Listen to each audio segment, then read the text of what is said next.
Buenas noches, buenas tardes, depende de dónde estemos, ¿verdad? Querida familia del Círculo, Escuela para la Felicidad, qué alegría Cole, he's my miracle child. volvernos a encontrar aquí. So, how does your miracle child? Perdón, que se me pone eh, el video siguiente. Bueno, como les decía, estamos muy contentos de tenerlos aquí en este espacio donde pues es un encuentro que nos ayuda a despertar, a crecer, a fortalecer nuestro corazón, nuestra conciencia. Hoy tenemos un tema muy profundo, actual, absolutamente necesario, el victimismo, el vicio predilecto de nuestro momento histórico. Vivimos tiempos donde la queja, la culpa extrema y la postura de víctima se han vuelto hábitos comunes, pero nosotros estamos aquí para romper esos patrones y recuperar la fuerza, ¿no?, interior con Dios, aquello que se nos ha dotado por naturaleza, ¿no? Entonces, este conversatorio será una linda oportunidad, creo yo, maravillosa para reflexionar con mucha sinceridad y dar pasos, ¿no?, hacia esa vida más libre, más madura, más responsable. Y para guiarnos, ¿no?, en este recorrido tenemos el privilegio de contar una vez más con esta señora, esta doña, eh, que nos conecta desde España, una mujer que amamos y que valoramos muchísimo, Alexandra Valverde. Ale es una guía llena de sabiduría, sensibilidad, claridad, con su manera tan humana de explicar lo profundo, nos va a ayudar siempre, ¿no?, a mirar dentro de nosotros, a cuestionar nuestras creencias y a dar pasos concretos hacia nuestro propio crecimiento. Entonces, su experiencia en la psicología de las emociones, la formación del carácter y la espiritualidad aplicada hace que cada charla, ¿no?, con ella se convierta pues en una verdadera herramienta de transformación. Así que con todo nuestro cariño, abramos nuestra mente, nuestro corazón para recibir su mensaje. Demos una bienvenida muy especial a nuestra nuestra querida conferencista de hoy, Ale Valverde. Aquellos que pueden aplaudir virtualmente, pues aplaudamos virtualmente, ¿verdad? Eso, muchas gracias. Adelante, Ale, micrófono, por favor.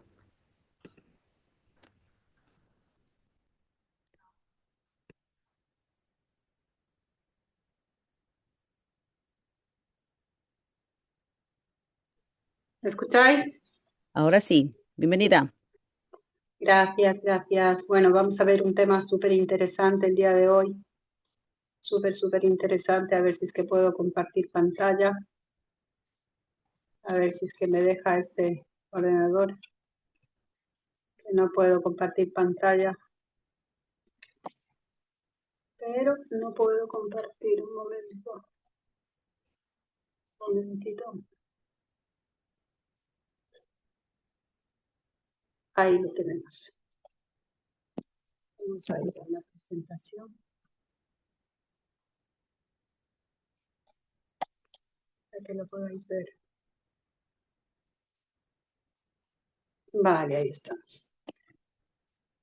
Vale, pues les decía que hoy vamos a ver un tema que es súper interesante porque lastimosamente vivimos en un tiempo en el que se ha vuelto un hábito en nuestros hogares, en nuestras familias, en nuestras sociedades, el victimismo, el considerarnos víctima del otro, el considerarnos víctima de nuestras creencias, víctima de nuestros mismos pensamientos, de nuestras mismas ideas, y eso nos lleva a quedarnos demasiado estáticos, demasiado quietos, a no evolucionar, a no crecer. Y vamos a ir viendo por qué. Porque el victimismo nos deja ensimismados en nuestro sufrimiento y no nos ayuda a evolucionar. Pero antes vamos a pararnos un poco en algo muy importante que es lo que es la víctima, que efectivamente sí existen víctimas, ¿no? Vamos a ver, cuando hablamos de victimismo no nos estamos refiriendo efectivamente hay personas y víctimas de otras personas y de grupos sociales, esa es una realidad. Hay víctimas de maltrato físico dentro de la relación de pareja, hay víctimas de violencia entre padres e hijos y también entre hijos y padres, personas que se agreden, se insultan, se maltratan, se golpean, víctimas de maltrato psicológico entre marido y esposa o viceversa, esposa y marido, que se maltratan psicológicamente, que se agreden, que se insultan, que no se permiten desarrollarse, crecer. Hay víctimas de abuso sexual dentro de la pareja, abuso sexual a jóvenes, a niños, abusos sexuales a los niños de ambos sexos.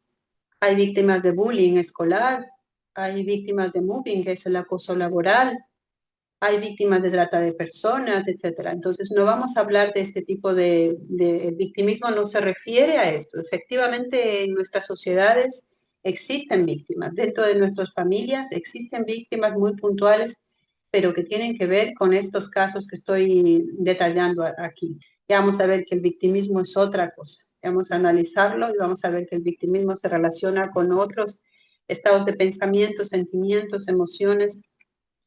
¿Pero qué es una víctima? Etimológicamente la palabra víctima proviene del latín víctima, que originalmente se refería a un animal o persona sacrificada a una divinidad. Me llamó mucho la atención cuando lo vi, porque dije, me lo llevo a mi vida personal y decía interesante, pero cuando nosotros en nuestra vida religiosa estamos siendo sacrificados realmente, somos una víctima también. Somos una víctima también. Entonces hay que tener mucho cuidado con nuestras creencias, hay que tener mucho cuidado con aquello en lo que consideramos bueno para no caer también en convertirnos en una víctima también muchas veces de las religiones, los grupos religiosos que hacen que nosotros nos sintamos culpables, ¿no? Ya veremos más adelante sobre esto. Su significado actual de persona que padece un daño se derivó en la acepción sacrificial y en algunas interpretaciones se la relaciona con la raíz europea "witu", que significa elegir. El origen latín y su significado, el sacrificio. El término proviene del latín víctima, que alude a la persona o al animal que se ofrecía en sacrificio a los dioses. Era que el tributo era aquel que se entregaba su vida como tributo a una deidad, ya fuera voluntaria o involuntariamente. Evolucionó el concepto de sacrificio a daño a partir del siglo XVII, que el término comenzó a usarse para referirse a quienes sufren las consecuencias de un delito o un accidente, por lo que se trasladó su significado a lo religioso o a lo civil, víctima. Entonces, no vamos a hablar en esta ocasión de este tipo de personas, no vamos a hablar del victimismo, que es otra cosa. ¿Pero qué es el victimismo? El victimismo, en cambio, es la tendencia de una persona a considerarse o hacerse pasar por víctima, asumiendo que las circunstancias negativas son culpa de otros, no son mi culpa. Todo lo que me pasa en la vida, los problemas que tengo, las circunstancias que vivo, los problemas económicos, son responsabilidades de otras personas. Yo no tengo nada que ver ahí, yo soy una víctima de la situación.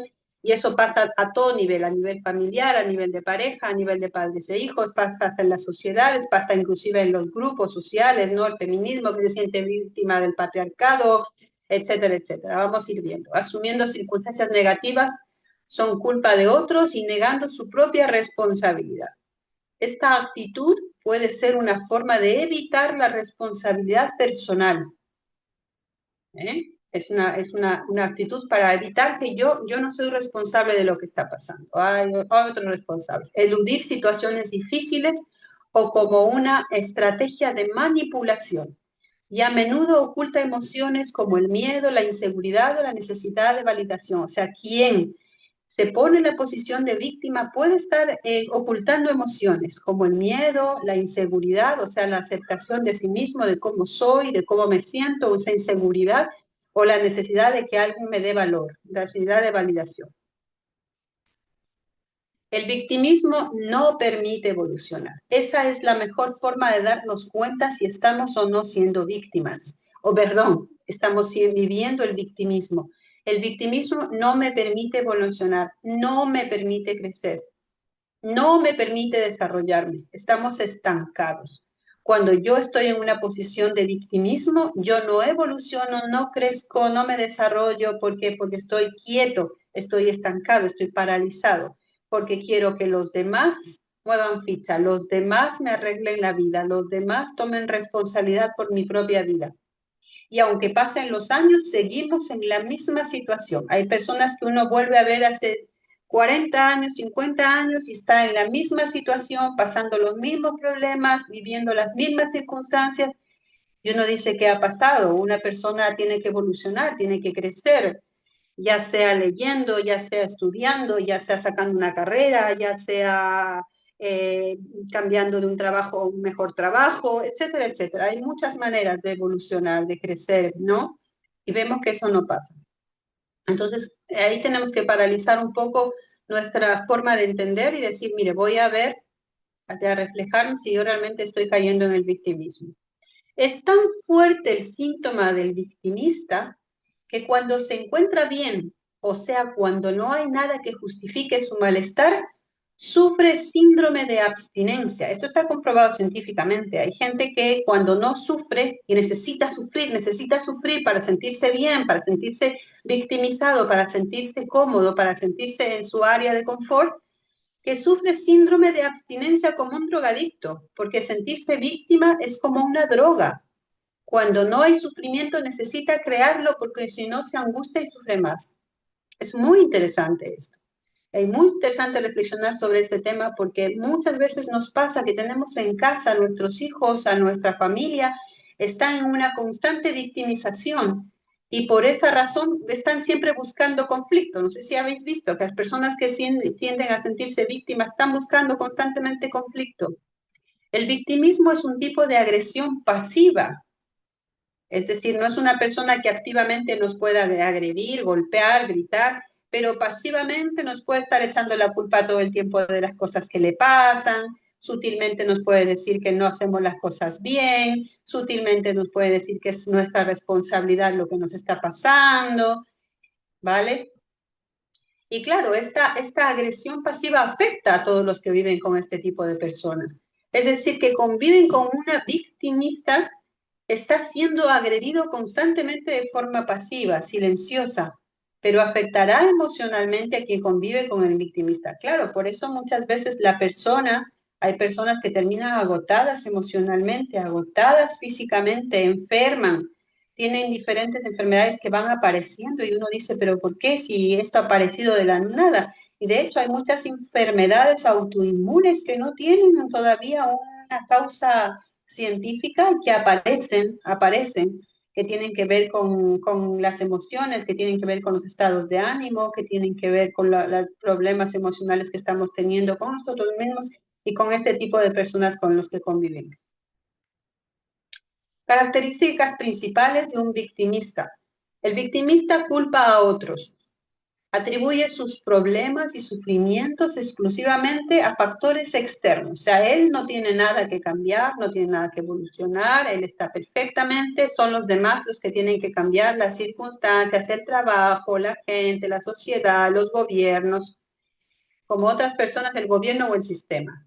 Negación de la responsabilidad. Evitan asumir responsabilidad de sus propias acciones y decisiones. ¿Vale?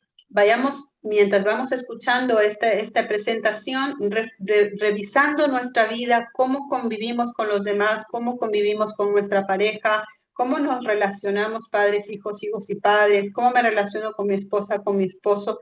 ¿No será que yo también estoy cayendo en el victimismo en muchas circunstancias? Evito tomar responsabilidad de mis propias acciones y decisiones, viéndose como marionetas de las circunstancias. La expectativa de cambio externo, esperan que los otros y las circunstancias externas cambien para que su situación mejore. Ay, si tuviera un mejor trabajo, ay, si yo tuviera un mejor jefe, ay, si yo tuviera una mejor esposa, ay, si yo tuviera, pero no ven que el problema quizá es que yo no quiero asumir la responsabilidad por mis acciones, la responsabilidad por mis actos, en lugar de tomar acción por sí mismos. Usan la manipulación. Esto es muy interesante. La gente que es victimista es muy manipuladora. Algunas personas utilizan el victimismo como una herramienta manipuladora hacia los demás para conseguir beneficios o llamar la atención. Y eso tiene consecuencias psicológicas porque puede traer a las personas victimistas ansiedad, depresión, baja autoestima, ya que la persona se siente impotente y resignada. Entonces hay que revisar estos comportamientos en nuestros hogares, en nuestras familias, en nuestras relaciones de amigos, parejas. ¿Qué es la victimización manipuladora? Yo he querido centrarme en muchos tipos de manipulación, victimización, muchos. Uno es la manipuladora, yo he querido elegir dos o tres que creo que he elegido. La victimización es tremendamente manipuladora, del tipo, si usted no me quiere, me voy a morir. Si no me dejas hacer lo que quiero, me voy a ir. Y así viven manipulando los hijos a los padres a los hijos, los esposos entre sí. Incluso las religiones hacen uso de la victimización para tener atrapados a sus seguidores con la manipulación. Si no haces lo que digo, irás al infierno, implantando el miedo en las personas y volviéndolas seguidoras fanáticas sin juicio ni toma de decisiones propias. Eso también nos hace reflexionar nuestras creencias. Realmente nuestras creencias están siendo coherentes con la lógica. Las creencias que yo tengo me ayudan a evolucionar, me ayudan a crecer. Las prácticas que estoy teniendo en mis rituales religiosos me ayudan a crecer, me ayudan a evolucionar. Todo eso es una reflexión interna, una reflexión muy personal, pero muy necesaria. Características del victimismo manipulador. Culpar a otros. Se atribuye a otros la responsabilidad de los propios problemas o comportamientos. Buscan compasión. Los victimistas siempre están buscando compasión. Se utiliza el papel de víctima para provocar lástima y simpatía de los demás. Explotar debilidad de los manipuladores. Son hábiles identificar y explotar las vulnerabilidades de otras personas. Ya vamos a ver ahora el victimismo del narcisista, que es uno de los más graves, los más peligrosos, en cómo efectivamente buscan personas vulnerables para poder explotarlas, para poder, las identifican y las empiezan a explotar, las empiezan a manipular.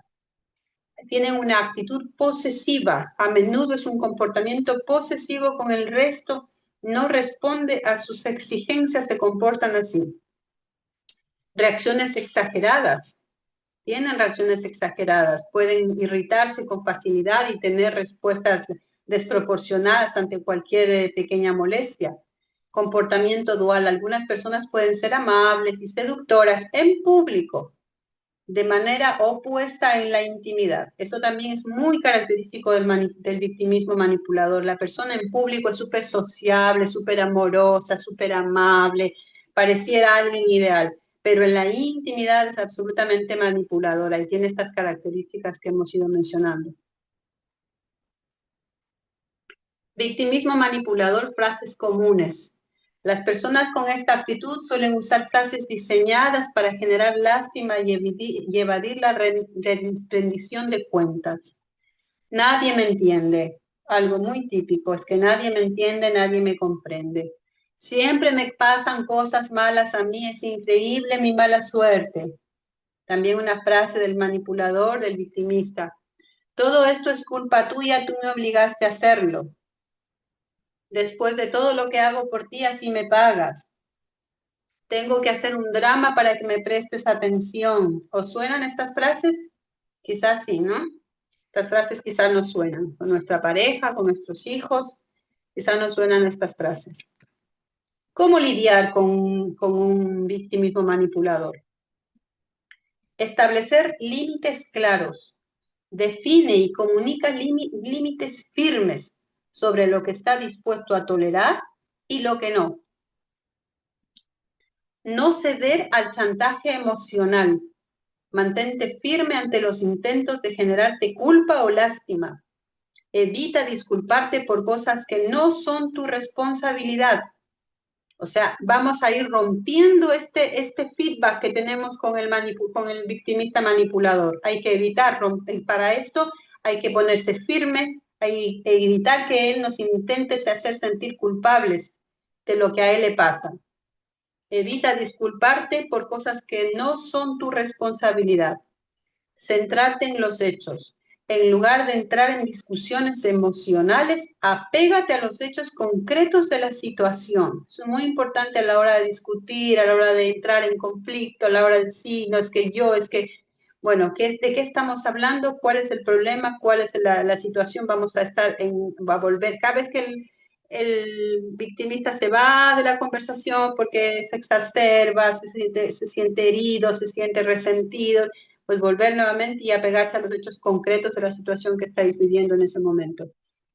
Evita la sobreprotección. Esto es existen victimistas porque existen gente que se hace cargo de sus emociones.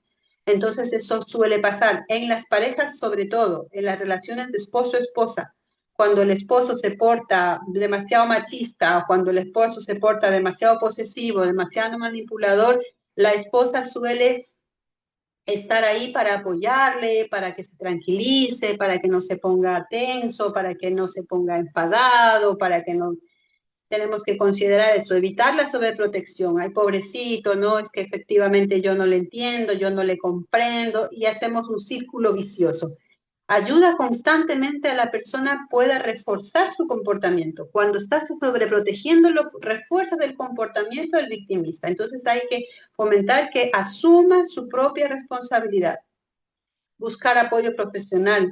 Si la relación es tóxica y te afecta emocionalmente, considera buscar ayuda de un psicólogo o terapeuta para aprender a manejar la situación de manera saludable, porque ya sabemos que esto es un problema emocional, es un problema mental que hay que trabajar. Otro tipo de victimismo, el victimismo agresivo. El victimismo agresivo es un comportamiento manipulador donde la persona adopta el rol de víctima de manera hostil para controlar a otros, desviar responsabilidades y obtener beneficios. Se caracteriza por culpar constantemente a los demás, exagerar sus problemas y utilizar tácticas agresivas o pasivo-agresivas para hacer que el otro se sienta culpable o obligado a actuar. Es como un común denominador esto del victimismo, tiene estas mismas pautas. Ejemplos de las frases típicas: hago todo por los demás pero nadie me valora, nunca haces nada por mí y yo siempre lo doy todo, después de todo lo que me he sacrificado por ti, así me pagas, siempre me atacas, me estás diciendo que miento, si no fuera por lo que yo hago, esta relación no funcionaría, etcétera. Esa es una persona agresiva. Cuando estamos oyendo estas frases, estamos siendo agredidos, estamos siendo tratados de manera agresiva. Entonces, no regularizar esta forma de trato, no regularizar que las personas nos traten de esta forma porque es una manera equivocada, una manera que devora la relación, que no deja que la relación de pareja, la relación entre la familia florezca. Estos son problemas que hay que ir solucionando. Característicos del victimismo agresivo. Búsqueda de culpables, como ya hemos visto. La persona considera que la culpa de sus problemas siempre recae en los demás o en circunstancias externas, negando su propia responsabilidad. Hay una manipulación emocional, utiliza el sufrimiento, pobrecito yo, como sufro, no me entiendes, etcétera, etcétera, como una herramienta para controlar a los otros, exigir que resuelvan sus problemas y obtener atención o favores. Hay una agresividad velada, puede manifestarse de forma pasivo-agresiva, donde la hostilidad es más sutil pero igualmente dañina. Descalifica al otro. En una discusión, el victimista agresivo no refuta argumentos con lógica, o sea, no conversa, no razona, no reflexiona, sino que busca descalificar a la otra persona, haciéndole parecer autoritaria, agresiva o insensible. Le puede decir, es que eres mandona, es que eres gritona, o es que eres gritón, es que siempre tratas mal, es que siempre me gritas. Es una forma de descalificar al otro. Exageración del dolor. Tiende a magnificar los aspectos negativos de su vida, creando un pesimismo constante que refuerza su rol de víctima. Este es otro que he querido poner porque hay mucha juventud que a veces se siente así y lo que hace es sentirse el victimismo del patito feo. El victimismo del patito feo se refiere a una actitud de victimización que puede surgir al sentirse constantemente juzgado o rechazado. Así es como se siente el patito feo, juzgado y rechazado. No que necesariamente pase eso de verdad, pero él se siente juzgado, se siente rechazado. Similar a la experiencia del personaje del cuento. Este victimismo se manifiesta como una narrativa de yo soy víctima de las circunstancias o de otros. Y puede estar asociada al síndrome del patito feo, donde la persona se siente inferior por su apariencia, por su identidad, por sus experiencias, como lo menciona Marian Beller. Una actitud victimista puede impedir que la persona reconozca su propio valor y potencial de superación. aunque el cuento original narra de una historia del patito que se enfrenta a las penalidades y se convierte en un hermoso cisne. Ojalá todos los patitos feos terminemos como este cisne. Características del victimismo del patito feo. Percepción de inferioridad. Creo que es inferior, cree que tiene una apariencia física no aceptable, cree que es una persona con rasgos o con apariencia no tan bonita, no tan agradable, y eso le hace caer en el victimismo, el carácter u otros aspectos personales que puede tener. Tiene una baja autoestima. Las personas que creen que pasan por el victimismo del patito feo tienen una autoestima muy baja sobre sí mismos. La constante comparación, se comparan siempre con los demás, y el rechazo por parte de otros o de uno mismo puede erosionar la autoestima. El foco en lo negativo. El patito feo siempre está pensando en lo negativo, en lo malo. Se tiende a centrar en las experiencias negativas y en la falta de aceptación de cómo es él. ¿Vale? Y la sensibilidad al rechazo, sentirse especialmente vulnerable ante las críticas o el rechazo de los demás. Claro, una persona con este síndrome no acepta la crítica, no acepta que hay personas que nos gustan la gente de una forma y gente no nos gusta de otra forma, y ella pues se siente victimizada por todo lado porque se siente rechazada cuando no es así. Ese es uno de los más graves, el victimismo narcisista. Las estrategias de hacerse la víctima, una de las armas más eficaces del narcisista. Generalmente son personas con un estatus social importante, gente que tiene una situación económica buena, son personas que inclusive tienen una carrera universitaria, son excelentes manipuladores y hacen sentir a la otra persona como la responsable o culpable de los problemas que tenemos. Cuando logran despertar ese sentimiento en la persona que les está cuidando, en su pareja, y entregan en su pareja, es porque han perfeccionado esa táctica durante años. O sea, durante años el narcisista está trabajando muy sutilmente en la persona que es, puede ser en este caso su pareja, y es a la que va a manipular y a la que va, entre comillas, a desgraciar la vida, porque la va a afectar luego emocional y físicamente. Va a terminar con un problema de depresión grave, con un problema de ansiedad, va a sufrir esa persona y va a terminar con problemas de salud importantes. Se presentan como pobres víctimas, como personas incomprendidas, perseguidas, maltratadas por los demás. Narran historias que los muestran como víctimas de un mundo cruel, jefes injustos, exparejas vengativas, familias egoístas, amigos traicioneros. Siempre hay un culpable externo. Ellos supuestamente solo han sido demasiado buenos e ingenuos. Ten mucho cuidado. Herramientas para gestionar a un victimista. ¿Cómo superar el victimismo? Reconocer la responsabilidad personal. Eso es muy interesante para evaluarnos a nosotros mismos. Estos puntos son para autoevaluarnos. ¿Soy yo un victimista? ¿Estoy teniendo actitudes victimistas? ¿Me estoy comportando de manera victimista? Entonces, reconocer la responsabilidad personal es el primer paso para superar el victimismo. Analizar la propia responsabilidad en lo que sucede y aprender de las experiencias. Eso es algo, el fracaso, el tropiezo, el error es algo absolutamente normal y es parte del crecimiento, es parte del desarrollo. Entonces, creer que todo tenemos que hacerlo de manera perfecta, que yo no me puedo equivocar en nada porque tengo un ego que es enorme, entonces yo, ¿cómo me voy a equivocar? Yo soy perfecto, yo lo hago todo bien. Entonces, el asumir responsabilidad por los errores y aprender de las experiencias es lo que me saca del victimismo. Cambiar la perspectiva, ver los eventos desde un punto de vista más personal, en lugar de atribuir la culpa a otros. Cuando me pasa algo, cuando me sucede algo, sea positivo o negativo, atribuírmelo. Porque claro, si me pasa algo positivo, entonces sí soy yo el responsable, pero cuando me pasa algo negativo, no. Cuando me pasa algo que trae consecuencias negativas, yo no soy responsable, son responsables los demás. Pues a fijarnos en ese punto, fomentar la autonomía, animar a la persona a buscar soluciones por sí misma en lugar de resolverle los problemas. Eso es muy típico de los padres a los hijos.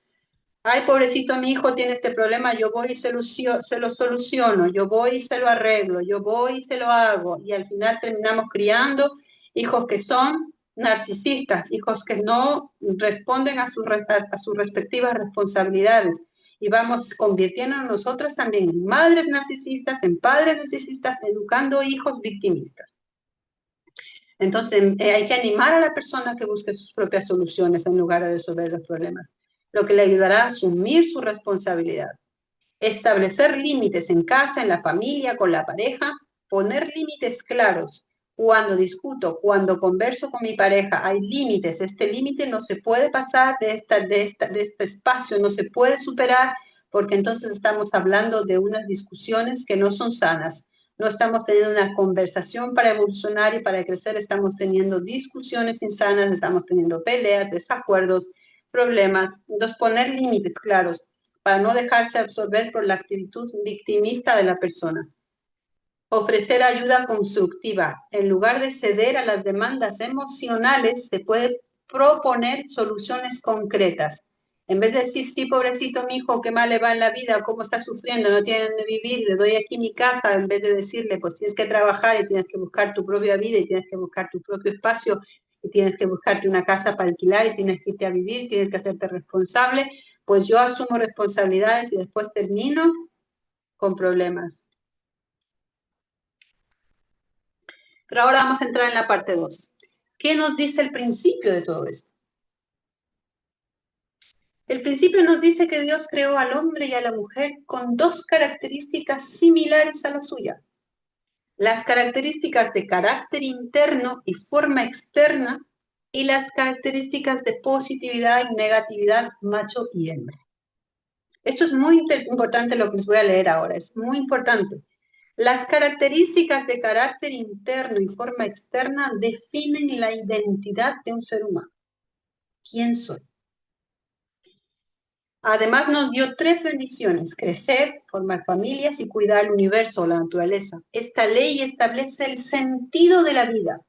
Si tenemos claras estas 2 leyes, define la identidad, quién soy y el sentido de la vida, dónde voy o qué voy a hacer en mi vida o para qué estoy aquí, entonces ya puedo tener ganada el 100% de la batalla, no, pero por lo menos el 70%, porque si tengo claras estas 2 cosas, quién soy y a dónde voy, créanme que vivimos en una sociedad en la que la gente no sabe ni quién es ni a dónde va. Estamos absolutamente perdidos. La identidad. La primera premisa, la identidad. El vacío más importante que sufren nuestras sociedades y familias es la falta de identidad. De hecho, como escribe Agustín Laje, el politólogo intelectual argentino, en su libro Generación Idiota, vivimos los tiempos en que no existe madurez. De hecho, aquí lo tengo, lo voy a mostrar para que lo veáis, que es basada en parte de esta conferencia en el libro Generación Idiota, de Agustín Laje. Vivimos los tiempos en que no existe madurez en los seres humanos, o sea, hemos abandonado la madurez. O antes se tenía clara la niñez, la pubertad, la adolescencia, la madurez, la edad senectud, pero ahora no. Ahora no existe la madurez, nos dice Agustín Laje. Nos hemos quedado todos en la adolescencia. O sea, la mentalidad que tenemos hoy en día, las mentes que manejamos hoy en día, aunque tengamos 60, 70 años, 40 años, es mente de adolescente. ¿Por qué? Los adolescentes generalmente son faltos de carácter, faltos de personalidad, faltos de identidad y de sentido de vida. Están en una búsqueda. No han madurado todavía. No tienen un carácter definido, ni una personalidad definida. No tienen una identidad. ¿Quién soy? ¿No? Y tampoco tienen un sentido de vida. ¿Para qué vivo? No. Solo buscamos la recompensa rápida, la aceptación sin valor. O sea, a mí, yo quiero que me acepten como soy, aunque yo no valgo nada, pero me tienen que aceptar. Y los likes en nuestros posteos. O sea, ahora es lo que rige es Facebook, Instagram, TikTok y todas estas redes sociales donde yo subo cosas y subo cosas para que la gente me dé likes, para que reafirmarme en mis posturas, reafirmarme en mis estatus de belleza, reafirmarme en mis ideas, pero luego vamos a ver cómo nosotros no aportamos nada, no damos nada. Recordemos que nos hemos quedado en la adolescencia. Queremos ganar dinero sin esfuerzo, sin trabajar y ser aceptados sin más. no damos nada de valor a nuestra pareja, a nuestra familia, ni a nuestra sociedad. Nos hemos quedado en esta generación idiota, que es la generación que habla Agustín Laje, donde dice que hoy la adolescencia es la que rige a las sociedades. Influencers, mire, he puesto un pequeño apartado para verle. Gente sin profesión, sin trabajo, sin oficio, sin beneficio, sin ser expertos en nada, incultos, vulgares, ordinarios, y sin embargo ganando muchísimo dinero y con miles y miles de personas que quieren parecerse a ellos. Ese es el estado mental en el que está nuestra sociedad. Hoy la cultura, la literatura, la música, las obras de arte, todo ha sido superado por los influencers, muchas veces sin un ápice de aporte intelectual ni cultural, solo el mero hecho de satisfacer la necesidad de ser aprobados y aceptados, demostrando así sus carencias, muchas veces cayendo en el suicidio al no ser aceptados, posteados o admirados. Pero es que esa realidad no solo afecta a los jóvenes. Existen muchas personas mayores que no maduran, que siguen a la gente en las redes sociales y se exponen a las redes sociales para que la gente vea sus vidas y les pueda dar likes, que les hace sentirse realizados y felices. A esto se ha reducido la búsqueda de la felicidad, a la aceptación de gente sin un mensaje coherente, maduro, intelectual y muchas veces vulgares. No caigamos en esta ridícula moda. No hay nada mejor que la intimidad y la reserva de la vida y que se pueda compartir con los demás solo cosas que puedan ayudar a crecer y a evolucionar sin ninguna necesidad de recibir ni likes. Como decíamos, vivimos en la generación idiota o la eterna adolescencia. Vivimos en las sociedades sin identidad y sin sentido de vida. No sabemos qué queremos ni a dónde vamos. Claro, con el tipo de modas que vivimos, estas preguntas no son necesarias, ya que la identidad es como me percibo y el sentido de mi vida es alcanzar la felicidad desde la frivolidad y el vacío existencial. La identidad. Hoy está en juego incluso nuestra identidad. Ya no sabemos si somos hombres o mujeres, dando como resultado una falsa identidad. Hoy las familias están en peligro, ya que desde los postulados de la izquierda se apoya constantemente el sinsentido. La consideración individual como te percibas, eso eres, causa un daño brutal a la mente y al corazón de las personas. Hoy los valores se han abandonado para dar paso a una búsqueda estéril de progreso, búsqueda de amor y felicidad a través del vacío de metas, propósitos y sentido que estén conectados con el propio crecimiento y desarrollo tanto mental como intelectual y emocional. Somos imagen del carácter de Dios. ¿Pero qué es el carácter? Es el conjunto de cualidades psíquicas, emocionales y éticas que definen a una persona. Quedémonos con estos conceptos porque esto es lo que va a marcar de alguna manera nuestra identidad. Tener claro qué es carácter, qué es personalidad. Es muy importante, qué es un talante para yo poder ir definiéndome. Tengo que definirme y saber quién soy. Yo me llamo tal persona, ¿quién soy en realidad? ¿A dónde voy? ¿Qué estoy haciendo con mi vida? ¿Qué hago todos los días con mi vida desde que me despierto hasta que vuelvo a dormir? ¿Qué hago? ¿Cómo me relaciono con los demás? ¿Cómo me relaciono con mi trabajo? ¿Cómo me relaciono con las personas? ¿Estoy realmente siendo una persona que evoluciono todos los días, que crezco todos los días o no? Distinguiéndose de las demás. Se forma a través de las experiencias. El carácter se forma a través de las experiencias, de la educación, de la interacción social. Por eso es muy importante con quién me relaciono, cómo me relaciono, los amigos que elijo, las personas que a mí me aportan información ética, información intelectual, información, cómo yo evoluciono, cómo yo crezco. Es muy importante la interacción social. Por eso es muy importante con quién se relacionan nuestros hijos, cuál es el ambiente con el que conviven, porque es muy importante para desarrollar el carácter, para establecer las marcas personales que uno tiene. A diferencia del temperamento que es innato, El carácter es una parte de la personalidad que se aprende y se puede modificar con el tiempo. Recordad, carácter interno, identidad, la identidad, quién soy. Entonces, eso es algo que se aprende y se puede modificar con el tiempo y con las diferentes influencias que hemos mencionado. El carácter puede cambiar con la experiencia y el esfuerzo consciente. O sea, yo todos los días puedo ser diferente, puedo evolucionar, puedo crecer, pero necesito esforzarme. Si estoy viviendo todos los días una vida donde no existe el esfuerzo en mi vida, hay algún problema.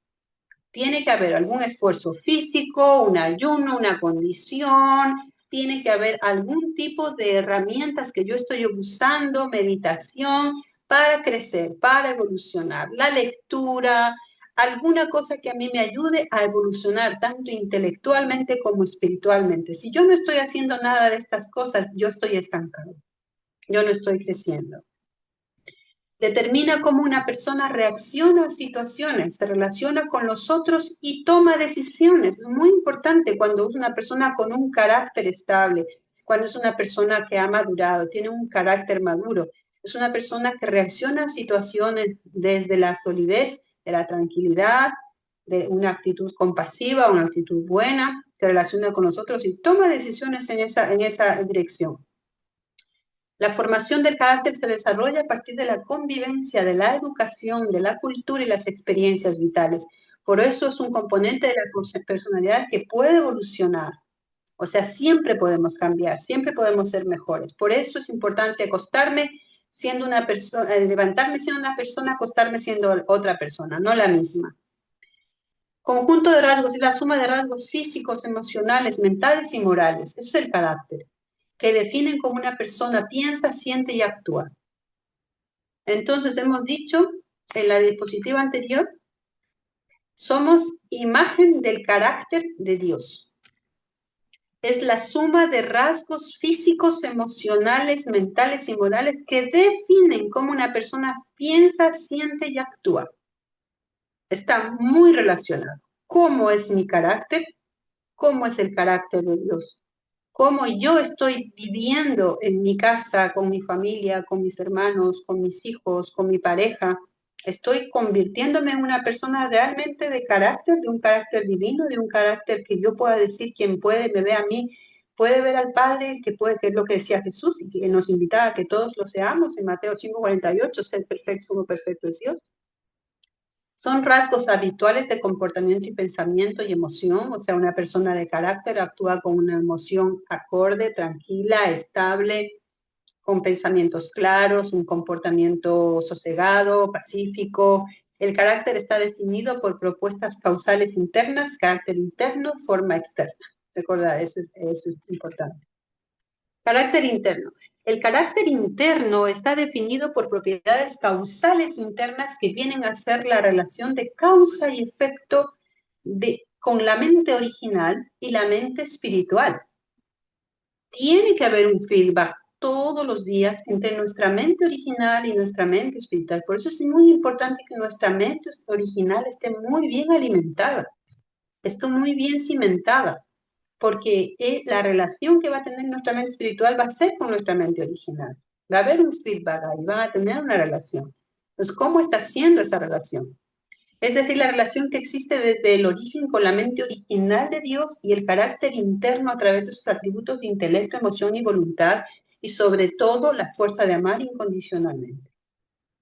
Entonces, nosotros cuando vivimos cada día, estamos en un constante dar y recibir, dar y tomar, con la mente original de Dios, y así es como se desarrollan nuestros atributos de intelecto, emoción y voluntad, y sobre todo nuestra capacidad de amar, porque recibimos esa energía, ese amor incondicional de Dios.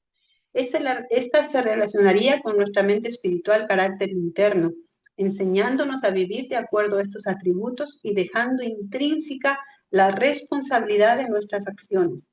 Somos responsables de todo lo que hacemos. No es responsable mi pareja, no es responsable mi hijo, no es responsable.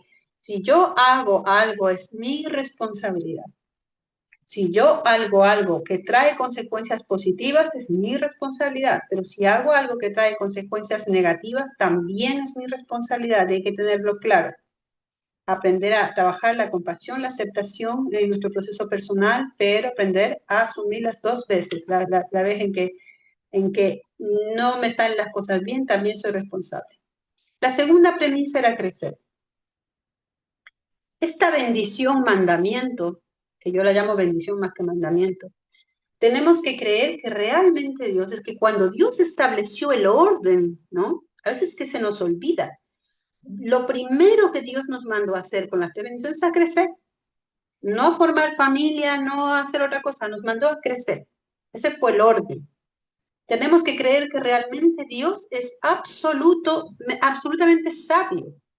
Y Él sabía que si nos concentramos en primera instancia en el mensaje de crecer, no solamente íbamos a caminar sin equivocarnos tanto, porque nos concentraríamos en nuestra madurez espiritual antes que en nuestro progreso económico e intelectual, sino que íbamos a encontrar mucho más rápido la felicidad. El inicio, y esto también quiero que lo escuchéis bien, el inicio de toda salud mental es saber quién soy y a dónde voy. Dios debería ser quien guíe tu mente original y tu conciencia, emanando constantemente la voz de los valores más elevados. El que está centrado únicamente en concretar esos valores de amor, esos valores de verdad, de justicia, de belleza, de paz, no está perdido. Quien abandona esta búsqueda hacia la madurez se pierde, se confunde, está vacío, sufre y hace sufrir a los demás. ¿Vale? Esto es muy importante. Si abandonamos el proceso de crecimiento en el que estamos, porque muchas veces lo olvidamos que estamos en ese proceso de crecimiento. Vivimos la vida sin más, nos levantamos, desayunamos, comemos, vamos a trabajar, pero nos olvidamos que estamos en un proceso de crecimiento. Y si yo me olvido que estoy en este proceso de crecimiento, me pierdo, me confundo, estoy vacío, sufro y hago sufrir a los demás. La postura del diosismo, la ley de la verticalidad. La ley de la verticalidad es la relación de dar y recibir que tiene cada persona con Dios, cada familia con Dios. La ley de la verticalidad la rigen los principios de Dios, es decir, las virtudes del amor, la bondad y la verdad. Dentro de esta relación no cabe la justificación, es decir, el punto de vista del hombre o de la mujer. La ley de dar y recibir abarca disciplina, autocontrol y perseverancia. ¿Sí? Porque a veces los tenemos los conceptos, ley de dar y recibir, ley de causa y efecto, ley de esto, ley del otro, pero luego en la práctica, en la vida diaria, en cómo yo me relaciono con los demás, cómo me relaciono con Dios, se me olvida. Pero la ley de dar y recibir abarca la disciplina. ¿Cuán disciplinados somos? Abarca el autocontrol. Hablando del victimismo, ahí se muere el autocontrol cuando hay victimismo, porque no tengo autocontrol en nada, no soy responsable de nada. Y la perseverancia, ¿cuán perseverante soy cuando asumo responsabilidades por un proyecto, asumo responsabilidades con mi familia, por la situación económica? ¿Cuánta perseverancia tengo cuando empiezo un trabajo? La gestión emocional, es decir, la ley de la verticalidad, es la que permite desarrollar el carácter y la personalidad. Gestión emocional es elemental. Hay que trabajar todos los días en la gestión emocional porque es lo que nos permite realmente aceptar las emociones que me van llegando y gestionarlas y trabajarlas para que las respuestas sean respuestas acordes a aquellas emociones que estoy percibiendo. Esto les quise poner, estamos por terminar, es muy interesante. Ley de verticalidad. Marco Aurelio, un emperador romano estoico, dijo: nada acontece al hombre que no sea parte del hombre. Muy interesante esta reflexión. Porque esa frase de ¿por qué me tocará pasar estas cosas a mí? No, te tenías que pasarla porque ya tú traías como esa necesidad de que te sucediera. Nada acontece al hombre que no sea parte del hombre. Nada acontece al hombre que no sea parte del hombre es una frase que transmite una profunda idea filosófica sobre la responsabilidad personal, el destino y la naturaleza de la experiencia humana. Su significado central es el que los eventos y circunstancias que nos suceden no son meros accidentes externos, sino que están intrínsecamente ligados a nuestra propia naturaleza, a nuestras acciones, decisiones, carácter y forma de ver el mundo. La frase sugiere una visión del mundo donde el individuo es el principal arquitecto, o al menos un contribuyente esencial en su propia realidad y destino. Se atribuye comúnmente con ligeras variaciones a pensadores estoicos quienes enfatizaban la importancia de la virtud, la razón y la aceptación del destino. La idea resuena fuertemente con conceptos como la responsabilidad personal, la causalidad interna y la aceptación del destino. La frase nos invita a reflexionar sobre nuestro papel activo en los acontecimientos de nuestra vida, en lugar de vernos como víctimas pasivas de fuerzas externas. Y la última diapositiva que tengo aquí antes de las reflexiones es la personalidad, que la quise incluir también, que es la personalidad, que hablamos mucho de la personalidad, del carácter, del temperamento. El temperamento es la base biológica e innata con la que nacemos, la materia prima. El carácter es el conjunto de valores y hábitos adquiridos a través de la experiencia y la socialización. Y la personalidad es la combinación única de ambos. Además, la cognición y la narrativa personal que definen un patrón de comportamiento y pensamiento establece a lo largo del tiempo. Temperamento es lo que traemos de nacimiento, una predisposición biológica a reaccionar de cierta manera. Por ejemplo, nacer con tendencia a ser más o menos reactivo o energético. Carácter se desarrolla con el tiempo a través de la educación, las experiencias, la interacción con el entorno. Es el resultado de cómo moldeamos nuestro temperamento innato con las normas y los valores que aprendemos. Y la personalidad es el resultado final de la interacción entre el temperamento y el carácter, junto con otros factores como nuestros pensamientos y la historia que contamos sobre nosotros mismos. Es lo que hace únicos y se manifiesta en nuestros patrones de pensamiento, sentimiento y comportamiento. En resumen, el temperamento es con lo que se nace, el carácter es lo que se adquiere o aprende y la personalidad es la integración de ambos componentes en un todo coherente. Casi para terminar, quise poner una reflexión. ¿Cuánto tiempo estamos siguiendo a Dios y a los verdaderos padres?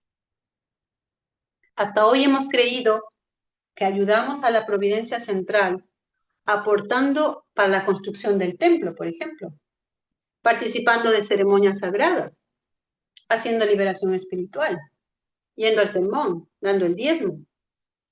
Pero aún cumpliendo todo esto estamos estancados. ¿Y sabéis por qué es?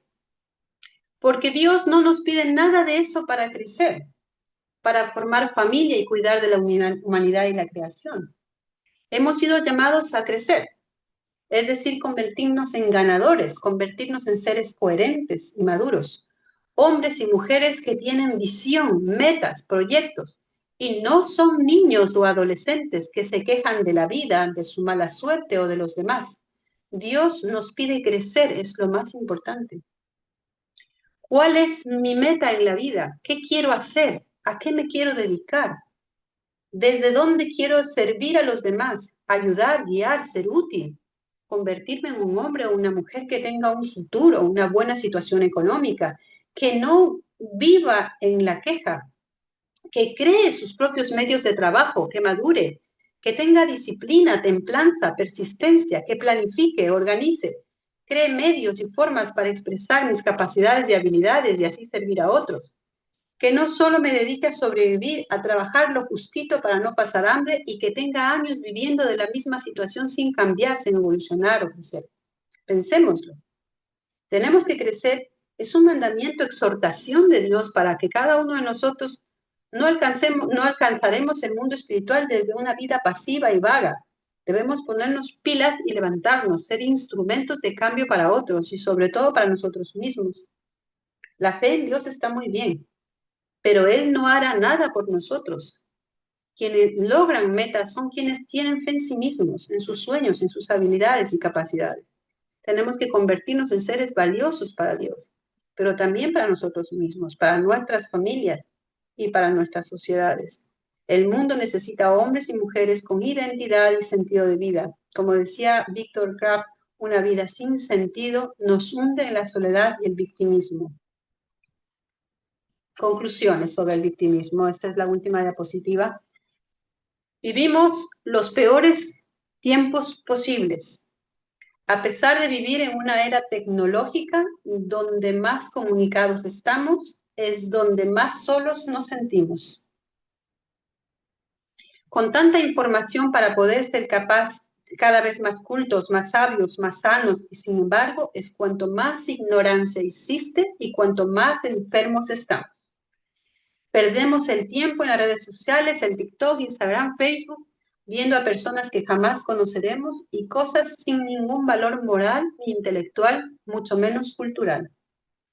Desperdiciamos muchísimo el tiempo siendo esto lo más valioso que tenemos.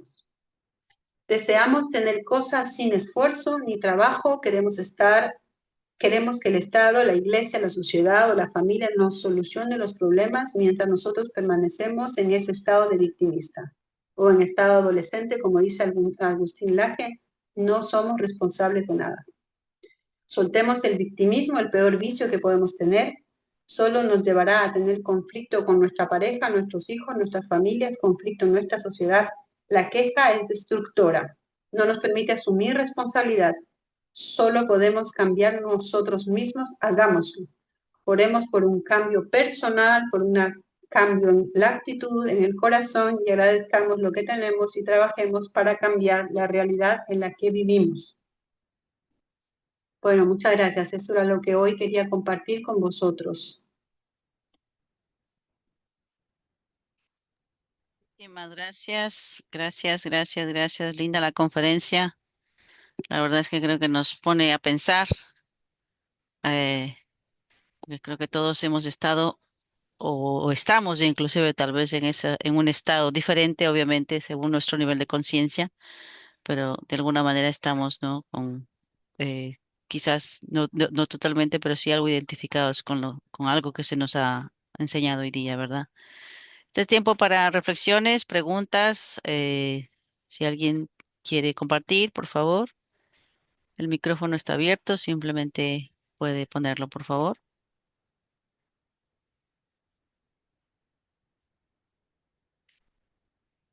¿Alguien se anima?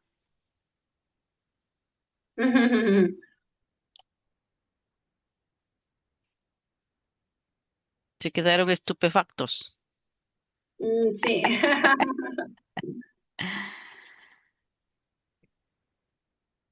Creo que hay No sé si se mucho me para oye. pensar ahora, ¿no? Sí, ¿verdad? Mucho para pensar, ¿no? Sí, sí, porque realmente lleva trabajo, ¿no? Para una persona construir su carácter como se supone que sea.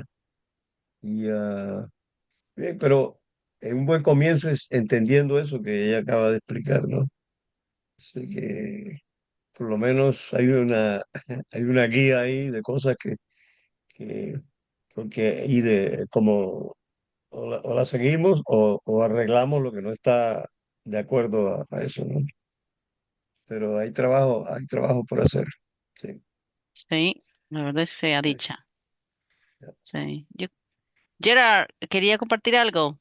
Sí, una cosa, no sé si se me ve, porque supongo que no, no me parece que la cámara yo no me veo aquí. No sé, el No la, vídeo no debe el, funcionar, pero se me oye, ¿no? se Sí. escucha, sí. Mira, quiero hacer una consulta. Ale, cuando dices esto de... A ver, para el vídeo, a ver que inicie su vídeo, a ver si puedo iniciar mi vídeo, vale. A ver, Excelente. cuando...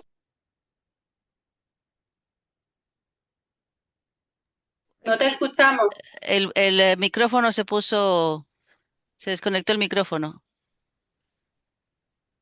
A ver,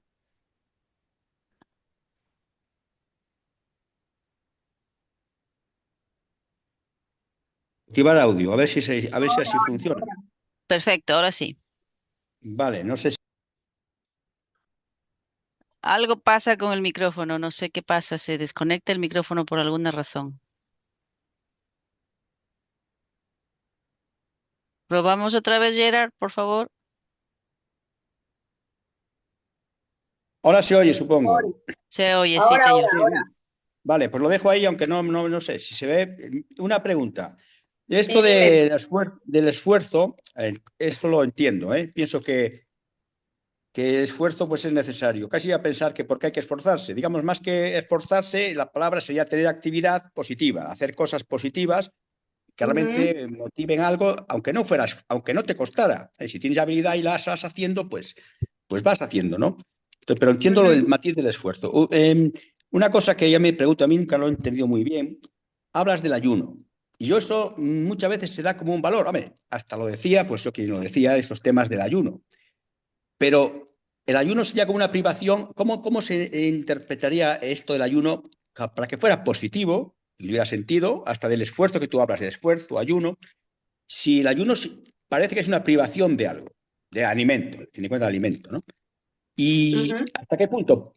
Privarte de algo que necesites. Si lo necesitas, hombre, ujú, podrás hacerlo un poco de tiempo, pero si siempre ujú. estás privando de algo necesario, porque estarás más débil, tal, parece que no fuese ni una buena condición final para hacer un esfuerzo incluso.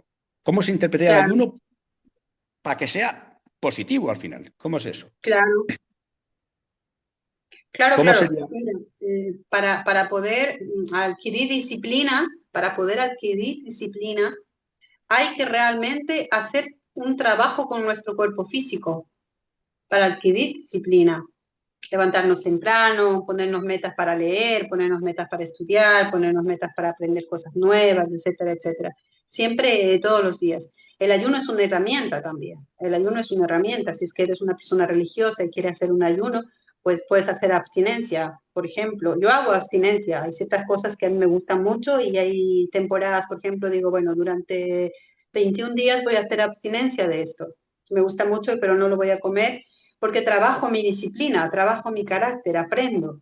Digo, tengo que tener autocontrol, entonces trabajo de esa manera. Entonces hay gente que hace ayuno, por ejemplo, de 12 horas, hay uno solo de desayuno, hay una abstinencia, algunas cosas que le gustan mucho y prefieren no comerlas como una condición para desarrollar tu carácter, para desarrollar tu personalidad, para crecer. Por eso es que es Vale, temporal también, no es definitivo, es temporal. Tú haces un periodo de tiempo que te dices, mira, he conseguido tener autocontrol ese tiempo, he conseguido tener autocontrol sobre esto, sobre este otro.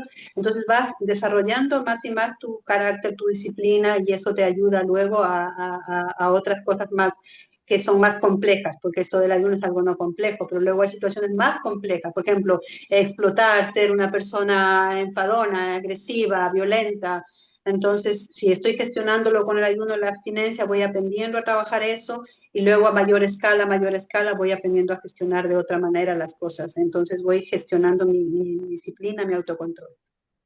vale, ya he comprendido esto que me dices, me parece que lo entiendo, pero claro, siempre significaría que es temporal o es para conseguir pues, una especie de dominio tú de las ciertas circunstancias, Sí, pero no que se mantenga, que conlleve un debilitamiento, ni siquiera físico, a partir de un momento, ni que se mantenga, porque si no estás perdiendo una facultad. Sería para entrenar, como cuando haces esfuerzo para coger, pues, exacto, exacto, exacto. Es un entrenamiento temporal, del periodo, tú te pones el periodo, tú te pones el tiempo que quieres hacerlo. Ya te digo que no necesariamente puede ser ayuno, puede ser abstinencia de algo, o alguna cosa, alguna condición. Por ejemplo, no me gusta tanto leer, pero me voy a poner una condición de leer por lo menos 20 minutos todos los días. Me voy a poner como una condición. Entonces, todos los días, aunque te dé pereza, aunque estés fastidiado, aunque estés con vale, sueño, vale. dices, Sí, no, sí, bueno. tengo que trabajar la disciplina. Entonces, leo. Vale, vale, te he entendido, vale, vale. Gracias. Leer. Nada. Excelente, excelente. La verdad es que creo que lo más difícil en todas estas cosas que estamos aprendiendo, en realidad, lo primero es justamente eso, ¿no? Reconocer uno mismo en qué uno está fallando. O sea, en qué yo, por ejemplo, me estoy haciendo víctima, cómo yo me victimizo. Porque la tendencia por naturaleza de todo el ser humano desde siempre, pues es esa, ¿no? Inclusive por siendo niños, lamentablemente, pues claro, cuando somos niños no estamos con un nivel de conciencia tan elevado que siempre estamos pues, peleándonos entre hermanos o inclusive a los niños pues se pelean con sus padres porque no tienen ese nivel de conciencia conforme vamos creciendo, ¿no? Y esto de la verdad de que nos quedamos con los tal vez 16 años, la adolescencia, ¿no? Entre los 13 y los 19 años, que son, digamos, la edad de la adolescencia, una inmadurez completa, o sea, seguimos creciendo, seguimos teniendo necesidades, seguimos haciendo nuestra vida. Pensamos que, pues eso, porque ya estamos mayores, tenemos cierta edad, parece que sí, que no, no, yo sé más, pero la realidad es que no. Entonces, ir a eso, ¿no? Aceptar esa realidad, no creo que sea fácil, porque es como un vicio, ¿no? Y como cualquier vicio, que puede ser de alcohol, que puede ser de droga, que puede ser de cigarro, que puede ser lo que se te ocurra, de los vicios que hay, ¿no? Pues es difícil asumirlo. Decir, no, no, no, ¿cómo se te ocurre? No, no, no, yo no soy así, no, no, pero no, no, pero yo te estoy diciendo eso y me sigo autojustificando, ¿no? Y no, y claro, hasta que no acepte mi realidad, tampoco voy a cambiar. Entonces, yo creo que esta charla ha sido bastante, bastante iluminadora, por decirlo de alguna manera, Ujú. para muchos, no sé, y bueno, esperemos que inclusive los que están viendo este video, porque vamos a subirlo, por supuesto, a YouTube y lo vamos a compartir con aquellos que no han podido venir hoy día, porque hay unos que tenían actividades este fin de semana, y bueno, y a lo mejor tendremos otra oportunidad para seguir reflexionando con respecto a este tema. No sé si hay algo más que se quiera acotar o comentar. Si no, pues creo que podemos terminar nuestra reunión, ¿verdad? De hoy. Ujú. Bueno. Gracias, Alexandra. De nada, un placer, Peter. Ok, entonces para terminar, pues simplemente esto, nada, agradecerles una vez más por esta oportunidad preciosa. Interpreto, no, es que no lo sé, según lo que el tiempo y espacio que tenga Ale, pues quizás esta es nuestra última reunión del año. No sé si vamos a tener otro tiempo para hacerlo, porque claro, ya nos pillan, ¿no? Muchas cosas. Navidad, Año Ujú. Nuevo, Reyes, son casi pues una época un poquito ocupada para todos, creo yo. En enero creo tal vez podríamos hacer otra reunión, ¿verdad? Con otro tema así de interesante, ¿verdad? Así Sí, que, sí. pues eso, dejémoslo así entonces, querida familia, pues con mucha gratitud en el corazón llegamos al final de este nuestro encuentro de hoy. Ha sido una charla profunda, honesta, Yes. necesaria, ¿verdad? Gracias por abrir entonces su mente, su corazón para reflexionar sobre este tema tan importante. Quiero agradecer de manera muy especial a nuestra queridísima Ale Valverde por guiarnos con tanta claridad, amor y sabiduría. Cada palabra suya nos ayuda, ¿no? A mirarnos con honestidad y dar pasos reales Yes. hacia una vida más libre y más consciente. Bueno, gracias familia. Gracias a cada uno de Gracias a ustedes. todos. Felices fiestas. Que tengan lindas Igualmente, fiestas y chao, muy chao. pronto ya anunciaremos la próxima charla, ¿ok? Hasta el año que viene entonces, ¿ok? Al año Tengan entrante. feliz año, feliz salida, feliz entrada de año también, que todo esté simplemente como Dios quiere. Muchas gracias, España. Gracias, New Jersey, Nueva York y Manhattan también anda por ahí. Bueno, eso es Nueva York también. Muchas gracias Venga, un entonces. abrazo. Tenga buena noche, España. Descansen. Chao. Adiós, adiós. Chao, chao. Que tengan lindo fin de semana, lindo fin de mes también. Con Dios. Adiós. Adiós.